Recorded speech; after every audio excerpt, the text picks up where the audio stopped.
আজ থেকে বহু শত বছর পরের কথা। মানুষ তখন পৃথিবীকে এমনই ধ্বংস করে ফেলেছিল যে সেটা আর বাস করার মতো অবস্থায় ছিল না। হিসেব করে দেখা গেল আগামী ৭০ বছরের মধ্যে পৃথিবী পুরোপুরি ধ্বংস হয়ে যাবে। তাই মানবজাতি আর্ক 1 নামের একটি মহাকাশযান তৈরি করল, যার ভেতরে কিছু মানুষকে প্রক্সিমা বি নামের অন্য একটি গ্রহে পাঠানো হচ্ছিল। শুরুতে এই মিশন একদম ঠিকঠাক চলছিল, কিন্তু কিছু সময় পর মহাকাশযানে গোলমাল দেখা দিল, যার ফলে একটি লোহার বিম নিচে পড়ে থাকা একটি পরের ওপর পড়ল।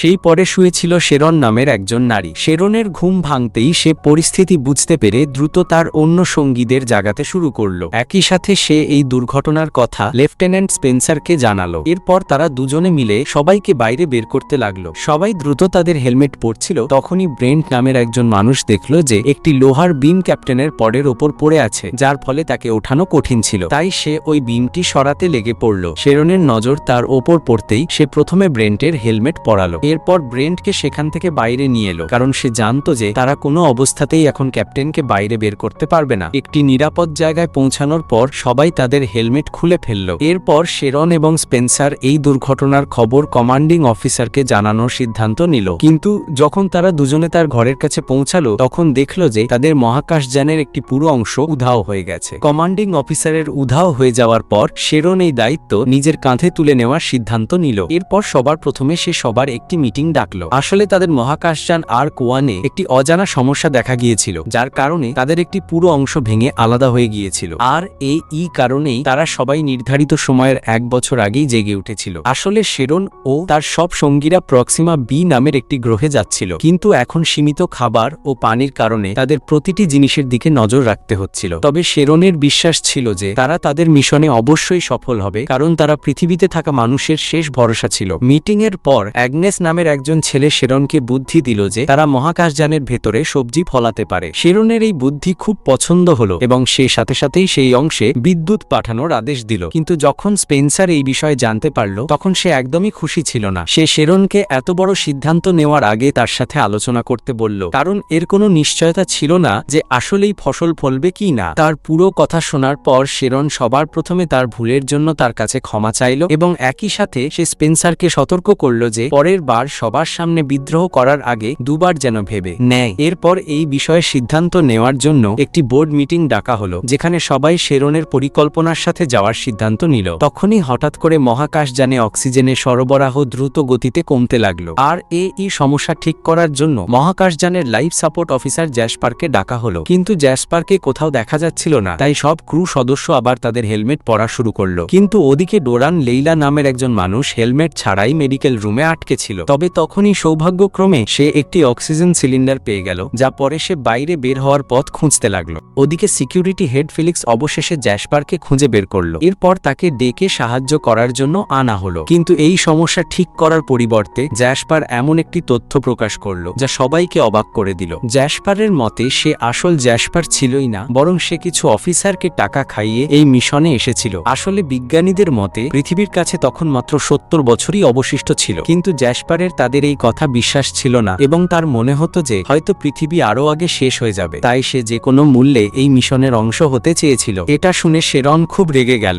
এবং সে সাথে সাথেই জ্যাসপারকে গ্রেফতার করার আদেশ দিল। এরপর সে বিভিন্ন ক্ষেত্রের বিশেষজ্ঞদের ডাকলো, যাতে তারা মিলে এই বিপদ থেকে বেরিয়ে আসতে পারে। ওদিকে লেইলাও কোনো মতে দরজা খুলে নিজের সাথে সাথে আরো অনেক মানুষের জীবন বাঁচালো, যারা শীঘ্রই মারা যেতে চলেছিল। এদিকে অ্যালিসিয়া নামের একজন মেয়ে মূল সমস্যা খুঁজে বের করার চেষ্টা করছিল এবং ওদিকে স্পেন্সার ও অন্য একজন মানুষকে মহাকাশযানের বাইরে গিয়ে তদন্ত করার কাজ দেওয়া হলো, যেখানে তারা একটি লিকেজ পেল। সেটা ঠিক করার পর তাদের সবার জীবন বিপদমুক্ত হলো। অ্যালিসিয়ার অসাধারণ কাজের জন্য তাকে লাইফ সাপোর্টের প্রধান হিসেবে পদোন্নতি দেওয়া হলো, কিন্তু তার শত চেষ্টা সত্ত্বেও 6 জন মানুষ মারা গিয়েছিল। কিছুক্ষণ পর শেরন জ্যাসপারের সাথে দেখা করতে গেল, যেখানে সে জ্যাসপারকে সতর্ক করল যে এই মিথ্যার জন্য তার হয়তো মৃত্যু হওয়া উচিত। জ্যাসপার এর উত্তরে বলল যে সে একা মিথ্যা বলে মহাকাশযানে আসেনি এবং তার মতো আরো অনেক মানুষ এখানে আছে। এটা শুনে শেরন খুব অবাক হলো এবং সে চুপচাপ সেখান থেকে চলে গেল। কিছুক্ষণ পর জ্যাসপারের শাস্তি নির্ধারণ করার জন্য একটি মিটিং ডাকা হলো, যেখানে একবার তার কথাও শোনার সিদ্ধান্ত নেওয়া হলো। কিন্তু যখন তারা তার সাথে দেখা করতে গেল,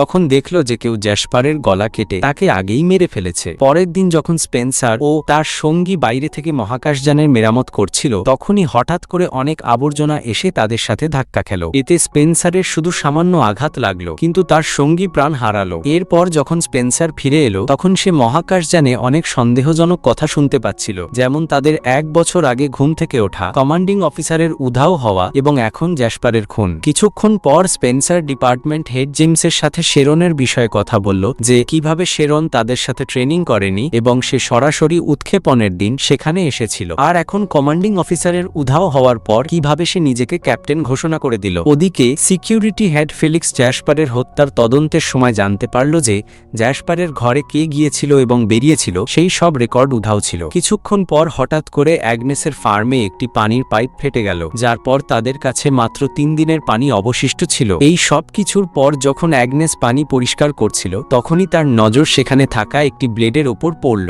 আর এখন অ্যাগনেস এবং অ্যালিশিয়ার মনে হচ্ছিল যে হয়তো খুনি জ্যাসপারের গলা কাটার পর এই ব্লেডটি পানির পাইপে ফেলে দিয়েছিল, যার কারণে এখন এই পাইপ ফেটে গেল। তাই অ্যাগনেস সেই ব্লেডটি নিয়ে সরাসরি ফেলিক্সের কাছে চলে গেল। ওদিকে ইভার দল ক্রমাগত বেশি বেশি পানি বাঁচানোর চেষ্টা করছিল। পরের দিন জেমস মহাকাশযানের বাইরে থেকে পরীক্ষা করছিল এবং স্পেন্সার ভেতর থেকে তাকে দেখছিল। তার পরীক্ষার সময় জেমস মহাকাশযানে কিছু হীরার মতো দেখতে জিনিস পেল এবং যেই না সে সেই জিনিসটি হাতে নিল তখনই তার গ্লাভস গলতে শুরু করলো এবং সে সাথে সাথেই ভেতরে ছুটে গেল, যেখানে ডাক্তার সঞ্জীবনী তার ব্যান্ডেজ করে দিল। ওদিকে ইভা এই চিন্তায় ছিল যে পানির ট্যাঙ্ক প্রয়োজনীয় চাপ পর্যন্ত পৌঁছাতে পারছে না। তখনই ইভা একটি জরুরি মিটিং ডেকে সবাইকে জানালো যে এখন তাদের কাছে মাত্র 4 দিনের পানি অবশিষ্ট আছে এবং যদি সবাই একটু একটুও পান করে তাহলেও 8-10 দিনের বেশি চলবে না। এরপর সবাই বেশ ভয় পেয়ে গেল। এখন তাদের যে কোনো মূল্যে পানির ব্যবস্থা করতে হবে এবং সৌভাগ্যক্রমে তারা দ্রুত মহাকাশে এমন একটি ধূমকেতু পেয়ে গেল যার ভেতরে অনেক পানি ছিল, আর এখন তাদের যে কোনো মূল্যে এই ধূমকেতু থেকে সব পানি বের করতে হবে। এরপর জেমসকে সেই ধূমকেতুর ওপর সঠিকভাবে অবতরণ করে পানি বের করার কাজ দেওয়া হলো এবং এতে ইভা এই পুরো মিশনটি পর্যবেক্ষণ করছিল, আর তাদের দুজনের এই মিশন সফলও হলো, যার পর জেমস মহাকাশযানে অনেক প্রশংসা পেল। পানির সমস্যা সমাধান হওয়ার পর সবাই বেশ আরাম বোধ করছিল, কিন্তু সেই রাতে স্পেন্সার একটি অজানা বার্তা পেল যেখানে জ্যাসপারের জিনিসপত্রের ঠিকানা লেখা ছিল, আর সেই বার্তার বদৌলতে স্পেন্সার একটি মেমরি ড্রাইভ পেল যেখানে একটি ভিডিও ছিল। সেই ভিডিওতে জ্যাসপার একটি বারে শেরনকে রেকর্ড করছিল যেখানে সে একজন বাইকারকে নির্মমভাবে মারছিল এবং শেষে সেই বাইকারের গলা কেটে ফেলল। এটা দেখে স্পেন্সার বেশ অবাক হলো এবং সে সাথে সাথেই ফেলিক্সকে এই বিষয়ে জানালো। এরপর শেরনকে জ্যাসপারের হত্যার অভিযোগে গ্রেফতার করা হলো, কিন্তু এই ভিডিওর পরেও শেরনের বক্তব্য ছিল যে ভিডিওতে দেখা মেয়েটি সে নয়, AI দ্বারা তৈরি করা হয়েছে সে নয়। ওদিকে অ্যাগনেস চিন্তিত ছিল কারণ কোনো কারণ ছাড়াই তার সবজি নষ্ট হয়ে যাচ্ছিল, কিন্তু সে কিছু বোঝার আগেই জেমস তাকে তার গলা গ্লাভস পরীক্ষা করার জন্য ডেকে নিল। ওদিকে ফেলিক্স ভিডিওটি নিয়ে শেরনকে জিজ্ঞাসাবাদ করছিল, যেখানে শেরন বলল যে সে এই ভিডিওর অংশ হতে পারে না কারণ সেই সময় সে আর্ক 1 কে নিয়ে চলমান মিটিংয়ে ছিল। কিন্তু ফেলিক্স তার কোনো কথায় মনোযোগ দিতে পারছিল না এবং তাকে জায়গায় জায়গায় আলাদা আলাদা জিনিস দেখা যাচ্ছিল। আসলে এই সমস্যা শুধু ফেলিক্সের নয় বরং সব ক্রু সদস্যদেরই হচ্ছিল। কিন্তু কিছুক্ষণ পর ফেলিক্স আবার হুঁশে এলো এবং সে আবার শেরনকে জিজ্ঞাসাবাদ শুরু করলো, যেখানে শেরন এমন একটি তথ্য প্রকাশ করলো যা ফেলিক্সের হুঁশ উড়িয়ে দিল। আসলে শেরন এবং তার যমজ বোন ডেনিসের জন্ম ল্যাবে একটি বিশেষ পরীক্ষার সময় হয়েছিল। তাদের দুজনকে বিশেষভাবে মহাকাশে থাকার জন্য তৈরি করা হয়েছিল, কিন্তু শীঘ্রই তার বোন ডেনিসের অতিরিক্ত রাগ আসতে শুরু করলো এবং সে প্রায়শই মানুষকে মারতে শুরু করত, আর এভাবেই একদিন সে ভিডিওতে থাকা সেই মানুষটিকে খুন করলো। এই কারণেই শেরনকে অন্য মানুষদের সাথে প্রশিক্ষণ দেওয়া হয়নি। তার পুরো গল্প শোনার পর ফেলিক্সের তার ওপর বিশ্বাস হলো এবং সে শেরনকে আবার মুক্ত করে দিল। এরপর মানুষদের যে অদ্ভুত জিনিসগুলো দেখা যাচ্ছিল সে সম্পর্কে একটি মিটিং হলো, কিন্তু যখন মিটিংয়ে স্পেন্সার শেরনকে দেখলো তখন সে বেশ রেগে গেল এবং যখন ফেলিক্স শেরনকে মুক্তি দেওয়ার কারণ জানাতেও অস্বীকার করলো তখন তার রাগ আরো বেড়ে গেল। মিটিং এর সময় অ্যাগনেস ডাক্তার সঞ্জীবনীকে জানালো যে এইসব যা হচ্ছে এর পেছনে সেই পানির হাত থাকতে পারে যা তারা সেই ধূমকেতু থেকে বের করেছিল, কিন্তু এই কথা জানাতেই অ্যাগনেস হঠাৎ জ্ঞান হারালো। তার এই কথা শুনে ডাক্তার সঞ্জীবনী সাথে সাথেই রক্তের নমুনা পরীক্ষা করলো এবং জানতে পারলো যে ধূমকেতুর পানিতে এমন একটি জিনিস ছিল যা LSDর মতো নেশা করাতো এবং এরই কারণে সবাইকে বিভ্রম হচ্ছিল। এই খবর পেতেই শেরন সাথে সাথেই সঞ্জীবনী কাছে এলো এবং তাকে জানালো যে সে একজন জেনেটিক্যালি মডিফাইড ক্লোন, কিন্তু এই কথা জেনে সে অবাক হলো যে সঞ্জীবনী এই বিষয়ে আগে থেকেই জানত। সে শেরনের বক্তব্য ছিল যে ধূমকেতুর পানি পান করার পরেও তার কোনো সমস্যা হয়নি এবং এই কারণেই তার মনে হচ্ছে যে হয়তো তার রক্ত থেকে তারা অ্যান্টিডোট তৈরি করতে পারে। এই জিনিসটি পরীক্ষা করার জন্য সঞ্জীবনী সাথে সাথেই কিছু পরীক্ষা করতে শুরু করলো এবং শীঘ্রই এই কথা নিশ্চিত হয়ে গেল যে তারা শেরনের রক্ত থেকে অ্যান্টিডোট তৈরি করতে পারবে। কিন্তু তার কাজ শেষ করার আগেই সঞ্জীবনী হঠাৎ মাটিতে পড়ে গেল এবং তাই এই কাজটি শেষ করার দায়িত্ব অ্যালিসিয়াকে দেওয়া হলো, যে সাথে সাথেই তার কাজ শুরু করে দিল এবং সে খুব বিচক্ষণতার সাথে অ্যান্টিডোটকে গুণিত করে সরাসরি পানি সরবরাহে ঢুকিয়ে দিল, যাতে তারা এই অ্যান্টিডোটকে দ্রুত সব ক্রু সদস্যদের কাছে পৌঁছাতে পারে। শীঘ্রই সব ক্রু সদস্যরা আবার সুস্থ হয়ে উঠল, কিন্তু অ্যালিসিয়া সেই পানি সবার শেষে পান করল, কারণ তাকে বিভ্রমের কারণে তার মা দেখা যাচ্ছিল, যার সাথে সে মন হালকা করার জন্য সব কথা বলতো। ওদিকে অ্যাগনেস জেমসের পোড়া গ্লাভস পরীক্ষা করছিল। সেই সময় সে জেমসের গ্লাভসে এমন একটি উপাদান পেল যা মানুষ জানেই না, আর এই কারণেই এখন অ্যাগনেসের মনে হচ্ছিল যে হয়তো কেউ এই উপাদানটিকে একটি অস্ত্রের মতো ব্যবহার করেছে, আর তার মতে হয়তো এরই কারণে সেই প্রথম সমস্যাটি হয়েছিল, যার কারণে সবাই সময় থেকে আগেই জেগে উঠল। কিছুক্ষণ পর স্পেন্সার সঞ্জীবনীকে বিশ্রাম নিতে পাঠালো এবং সুযোগ পেতেই সে নিজে ডেটাবেস পরীক্ষা করতে লেগে গেল, যেখানে সে শেরনের ক্লোন হওয়ার বিষয়ে জানতে পারল। আর এই তথ্য পেতেই সে শেরনের ওপর তার আসল পরিচয় লুকানোর অভিযোগ করতে শুরু করলো এবং তার বিশ্বাস ছিল যে ক্লোন হওয়ার কারণে শেরন মহাকাশযানের ক্যাপ্টেন হতে পারে না, কারণ এতগুলো জীবনের দায়িত্ব একজন ক্লোনের হাতে দেওয়া বোকামি ছিল। শেরন তাকে বোঝানোর অনেক চেষ্টা করলো, কিন্তু স্পেন্সার এই বিষয়টি কাউন্সিলের কাছে নিয়ে গেল। সেখানে সে তার কথা প্রমাণ করার জন্য শেরনের বোন ডেনিসের ভিডিও ব্যবহার করলো এবং এর পরেও তার ছাড়া কাউন্সিলের প্রতিটি সদস্য শেরনেরই সমর্থনে ছিল, আর তাদের সবার বিশ্বাস ছিল যে শেরন অনেকবার তার যোগ্যতা প্রমাণ করেছে। আর এরপর তো শেরনকে মহাকাশযানের অফিসিয়াল ক্যাপ্টেন ঘোষণা করে দেওয়া হলো। আর এই দায়িত্ব পেতেই শেরন সময় নষ্ট না করে সবাইকে তাদের কাজ দিতে শুরু করলো। ওদিকে ইঞ্জিন রুমে ইভা ও তার সহকারী গ্রেগর ক্রমাগত মহাকাশযানের গতি বাড়ানোর চেষ্টা করছিল। এর জন্য তারা একটি অতিরিক্ত সক্রিয় জ্বালানি ব্যবহার করছিল, যে বিষয়ে গ্রেগর ইভাকে জ্বালানির অতিরিক্ত গরম হওয়ার বিষয়ে সতর্কও করেছিল এবং এর পরেও ইভা এই পথটি ব্যবহার করার সিদ্ধান্ত নিল এবং গ্রেগরকে ইঞ্জিনের দিকে নজর রাখতে বলল এবং যে কোনো জরুরি অবস্থায় কাছাকাছি থাকা লিভারটি টানতে বলল, যার পর সে নিজে কোনো কাজে বাইরে চলে গেল। কিন্তু ইভার ইঞ্জিন রুম থেকে বেরিয়ে যাওয়ার কিছুক্ষণ পরেই হঠাৎ করে জ্বালানির অতিরিক্ত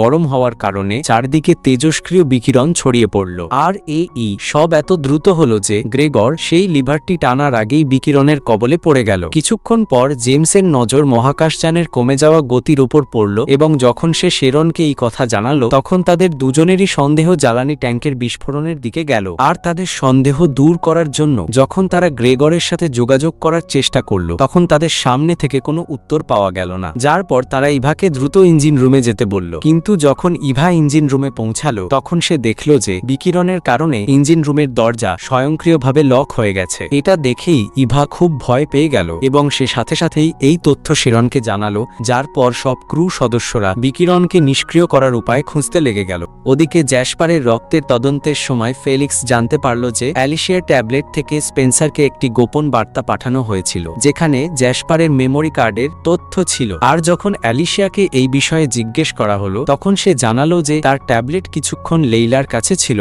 এই তথ্য পেতেই ফেলিক্স লেইলাকে জিজ্ঞাসাবাদের জন্য গেল, কিন্তু যেই না লেইলা ধরা পড়ার আভাস পেল, তখনই সে দৌড়াতে শুরু করলো। কিন্তু অবশেষে ফেলিক্স তাকে ধরে ফেলল, যার পর ফেলিক্স, জেমস এবং স্পেন্সার তাকে জিজ্ঞাসাবাদের জন্য নিয়ে এলো। সেখানে সে স্বীকার করলো যে সে নিজেই জ্যাসপারকে খুন করেছিল এবং সে জ্যাসপারকে এই জন্য মেরেছিল কারণ সেও ঘুষ দিয়ে এখানে এসেছিল এবং সে চাইছিল না যে জ্যাসপার তার সম্পর্কে সবাইকে জানিয়ে দিক। ওদিকে ইভার দল একটি আলাদা বিপদে ছিল। আসলে দলের কিছু সদস্য স্বয়ংক্রিয়ভাবে লক হয়ে যাওয়ার কারণে তেজস্ক্রিয় অঞ্চলে আটকা পড়ে গিয়েছিল, আর বাড়তি বিকিরণের কারণে তাদের সবার জীবন বিপদে ছিল। আর এর থেকে বাঁচার শুধু একটি পথ ছিল যে কোনো মানুষ ইঞ্জিন রুমে গিয়ে সেই লিভারটি নিচে করে ইঞ্জিন বন্ধ করে দেবে, কিন্তু যে ভেতরে যাবে তার প্রাণ যাওয়া তো নিশ্চিত ছিল। আর এই কারণেই শেরন সব ক্রু সদস্যদের জিজ্ঞেস করলো যে কেউ কি স্বেচ্ছায় এই কাজটি করতে চায়, কিন্তু কেউ এর জন্য প্রস্তুত ছিল না। আর এই কারণেই শেরন এই কাজটি নিজে করার সিদ্ধান্ত নিল, কিন্তু মানুষ তাদের ক্যাপ্টেনকেও হারাতে চাইছিল না। এই বিষয়ে আলোচনা চলছিল, তখনই স্পেন্সার লেইলার সাথে দেখা করতে গেল।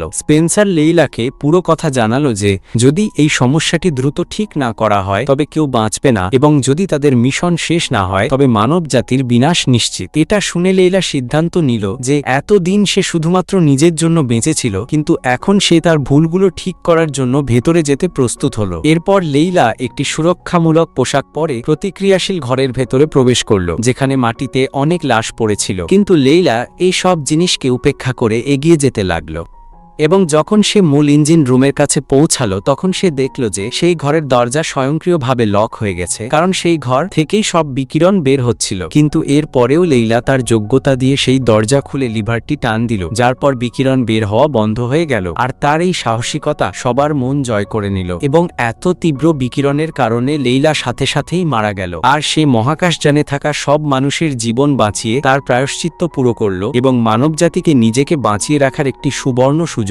দিল। আর এখানেই এই গল্পটি শেষ হলো। তো বন্ধুরা, দেখা হচ্ছে নেক্সট কোন গল্পে। আজকের মতো টাটা।